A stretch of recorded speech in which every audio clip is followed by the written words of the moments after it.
I believe home ownership is not only a significant decision, it's a very beautiful one. The buyers need to understand the importance of their financial stability before they get into that decision. See, nowadays, most of the buyers they're very savvy, they're very educated. Not only the clients, all the real estate agents as well need to understand the timeline between the entire mortgage process.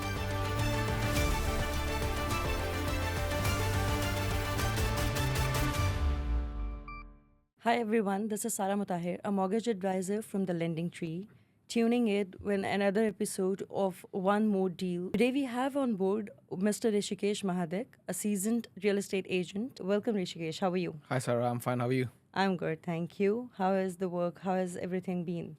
Everything going good? Yes, it's just one of those things where it's best to work with someone and partner with you, where I can close more deals and make sure I get every help on my finances side from you. It's a pleasure to assist you with that, Rishikesh. I would like to start with your journey as a real estate agent, what you have been doing before, how you got pulled into the real estate industry in UAE. So it's been long 20 years. I don't look that old, but I started working part-time in real estate while I was in London. So when my parents bought first property, I was with them, and then I just asked the owner if I can work part-time. So I remember it was 2005, we are in 2025. It's been 20 years. I've been always in real estate and mortgages as well. So I used to be a mortgage advisor in London before. So I've done this in London, Mumbai, and I've been in Dubai, in UAE for past 1 year now. So that's my background. Very well. So what exactly do you think got you from UK to UAE? And again, you chose real estate in UAE as well, of course, based on your experience. But what difference do you find between the two markets? UK, UAE, instead of UK, UAE, I would like to compare the cities instead of the countries, London and Dubai. London is a settled city. It's a matured city. Dubai is upcoming city. So there are more opportunities here, and the investors have a higher risk where they can make more money as well compared to London. In London, it's always good, but obviously the ROI and the returns are not as high as Dubai. So it all varies, where you put your money, which area you put, can be London or Dubai. You just have to study before you buy anything in either of the cities as well. Noted. But I'm still curious to know, I mean, people wish to move to UK and you moved all the way from UK to UAE. Any particular reason behind? As I've always been in real estate and I've worked in London in real estate, I've worked in Mumbai for a bit as well. Dubai, because I was very keen to know what's the Dubai market doing, and the main benefit, no taxes, because obviously there are no income tax, no capital gains tax, no inheritance tax. Compared to London, you have to pay all of this. Plus, you have to pay stamp duty, which is in London. Here, you call it as DLD fees. Any second property you buy is a higher rate on there. Here, all the properties you buy is 4%. So, end of the day, it benefits the client. And I myself like to learn and invest wherever I live. So, I've invested in Mumbai. I've invested in London. I'm soon looking to buy in Dubai now. So I assume that after saving all those taxes, you have a hefty amount in your account now. Well, you as must I have said, saved a lot. I've said I've only been here 1 year, so not a hefty amount, but working towards it, yes. For sure. I wish you all the best with that. Thank you, Sarah.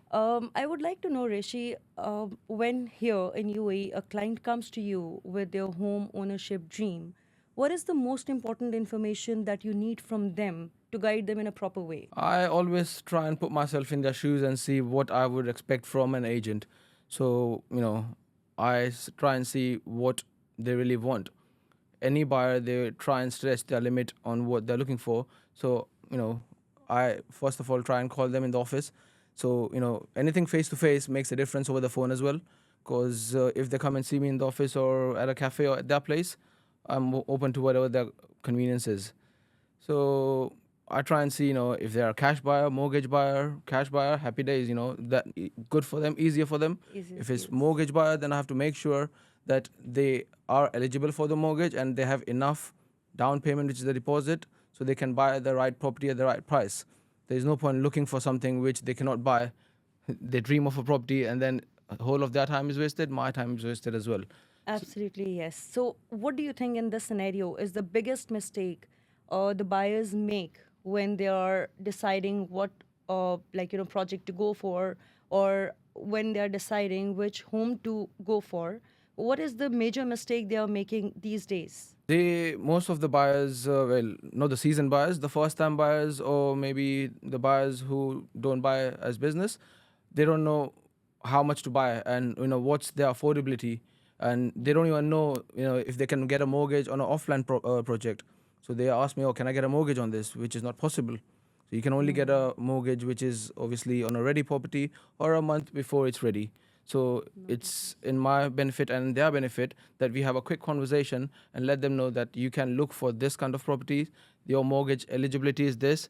That's when you come in play as well. And then I introduce you and we have a chat together. We meet at our office at a mutual agreed time and place, and try and give them a realistic scenario where they can buy a property of X amount and not exceed that amount, Exceed because that there's no amount, point yes. of looking for 2 million property when their eligibility is 1 million. That's never going to happen. Absolutely, yes. I 100% agree with you. And that's why probably we have been working so closely for the last few months. The buyers need to understand the importance of their financial stability before they get into that decision. So, because I believe home ownership is not only a significant decision, it's a very beautiful one. So, it's like when you dream of getting a home and then later on you find out that you cannot because of financial constraints. It's something like, that pulls you back, which is, of course, not appreciated by anyone. You're completely right. I've been through that myself as well. Any individual wants a bigger and better house. So, Absolutely, you yes. have to make sure that, they know and they are aware of the realistic scenario and their realistic finances as well. So even after they buy the property, they're not stretched. They don't want to be in a position where they can't pay the monthly installments and they're struggling, and then, it's not a good scenario. Absolutely, yes. So now speaking from the same point, do you think buyers now, with all the understanding and all the awareness now in the market, they are more cautious in their decisions, or do you think they are still taking risks? What type of buyers do you come across? Do you? It's like, do they do their calculations before they step into your office, or do you have to guide them from their financial stability to what they are eligible for at every step, or do they do their homework when they come to you? See, nowadays most of the buyers they're very savvy, they're very educated, they know what they're doing. There's internet there, and everything is at their fingertips. So they will do the study, but obviously, they won't know in depth. So they'll know about 80% of the procedure and what needs to be done. But it's my and your job to educate them and handhold the process where they feel safe and secure, and they're happy to buy the property with us, so that they know they're in safe hands. And taking a risk is up to them. Some people are Absolutely. very high risk takers, some people are not. So I wouldn't say everyone will take a risk, and they do their homework and calculations after seeing us, before seeing us, and during us as well, because obviously they are open to options and they will get the best option out in the market. Absolutely, yes. So, do you think the buyers, mostly the kind of buyers you're getting now, they are the investors or they are the end users? What type of customers do you come across most of the times? So, as you know, the population of Dubai is increasing around the world. Drastically. Exactly. So, Yes. most of them are end users, and there are investors as well. But investors, only want good deals, cheap deals, and they're cash rich. So, when it comes to financial situations and mortgages, most of them are end users and looking for themselves only. Yeah, noted. That's fine. So, how do you think, what is the importance of knowing the financial stability of a customer to you as a real estate agent? How do you think it impacts you or your decisions when you're taking the homeowners or the home buyers through their journey? As I was a mortgage broker in London, and working with you, you helped me a lot knowing UAE and Dubai's mortgage terms and conditions and mortgage procedures. So what I try and do is I try and ask them for figures and facts, what deposit they have and everything. So that way, then they can make informed decision that what's the maximum they can go alongside you as well. uh, Regarding pre-approval, everyone says do pre-approval first, do pre-approval first. But the way I think and I speak to my clients is get the documents in, you look at their affordability and give them the rough idea. Once they got the property, then do the pre-approval, because the pre-approval is only valid for 30 to 60 days. Absolutely, If yes. that's expired, then obviously you have to do the whole procedure again, which is a lot of work for you as well, and a lot of work for and waiting for me as well. So Absolutely, yes. instead of doing pre-approval in advance, I would always recommend to see the documents which you do for me, which we work together, and you give me and the client a rough idea that you can get mortgage into this bracket. So that's what I would say, and that's what I normally do. I believe not only the clients, all the real estate agents as well need to understand the timeline between the entire mortgage process and the home ownership, because until unless they understand what is the entire process, what's the timeline, they are not able to guide their clients. Because sometimes it happens, if a raw client comes to us, they don't know much about the banking process, about the how long it's going to take it for them to be actual owners of that particular property. So it's important for the real estate agents as well to understand the timeline, the time frame within which the mortgage process has to be taken care of. It's like both processes cannot go in different directions. The real estate, the purchase and the mortgage process, they both go side by side. So it has to be like, a mutual consent, a mutual process that the real estate agent and the mortgage advisor have to take. And that's exactly, I think, we have been working, and alhamdulillah, we have been very successful with a couple of deals as well. Looking forward to have a lot more from you. Definitely. And okay, so now coming to this point, what do you suggest to the real estate agents as a general advice when it comes to collaboration between the two industries? So, as I say, that it's one more deal for a real estate agent, what do you advise to the colleagues when it comes to a collaboration with a mortgage advisor? Well, to be very frank with you, as everyone knows, the mortgage percentage is going up and up every year.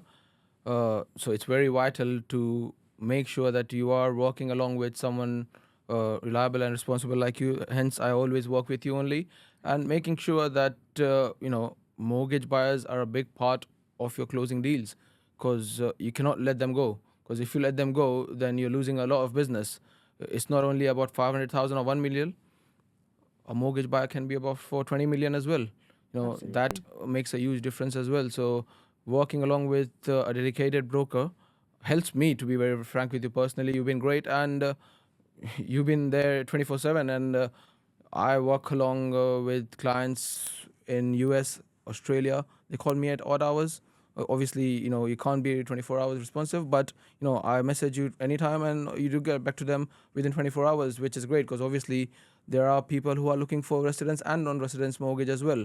That is just beneficial for them. Many people don't even know that they are eligible for mortgage. Many people, when they are coming in to buy a cash property, I split them into two properties and you get mortgage as well. So that just options that agent needs to know, so that he can get more business, the client can get more profit, and work along with you as well. Absolutely, yes. Makes an absolute sense. So I would probably enforce on the fact that yes, uh, please make sure that when you're bringing in a client, it as a mortgage advisor, it's my responsibility to ensure that they get the response on time. Because even as an advisor, if I don't respond, there are multiple options. But then every person or every advisor would not probably be as responsive as the client wants him to be. So yes, that's responsiveness is one of the major factors, I think, for you as a real estate Definitely, yes, agent. it is very important, because then I lose the client, you lose the client won't come to me, and obviously the And you most will not refer back any client to exactly, me, of course. yeah, So that makes sense. Yes, that's what we have been trying to do. Anytime you have been calling, I always try my best to respond, yeah. You've been even if great. my child is behind my life to leave the mobile phone. But yes, because of course work comes first, so that's one of the most important things. Okay, do you think, how would you highlight the relationship between the two industries, real estate and the mortgage? It goes hand in hand. It's a match made in heaven, and that's a partnership every agent should do with mortgage broker, so that end of the day it works for him and you don't lose customers, because saying no to a mortgage buyer, it's a crime. Basically, you are losing business, you are losing money in your pocket. So it's very important to work with someone who you trust, who is responsible, and responds you and the client on time as well.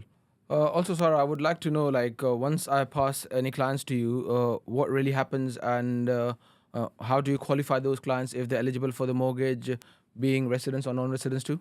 Rishi, that is one of, again, the most important steps. As you said, once a client comes in to me asking about their eligibility from your side, it depends whether the client is a non-resident or it's a resident client. Non-residents, the criteria is a little different. For residents, yes, we need to evaluate their financial stability. What are the liabilities that they are holding in UAE? What is their income? What is their source of income? The kind of income that they are getting. Based on all those steps, we have to evaluate whether the client is actually eligible for the mortgage or no.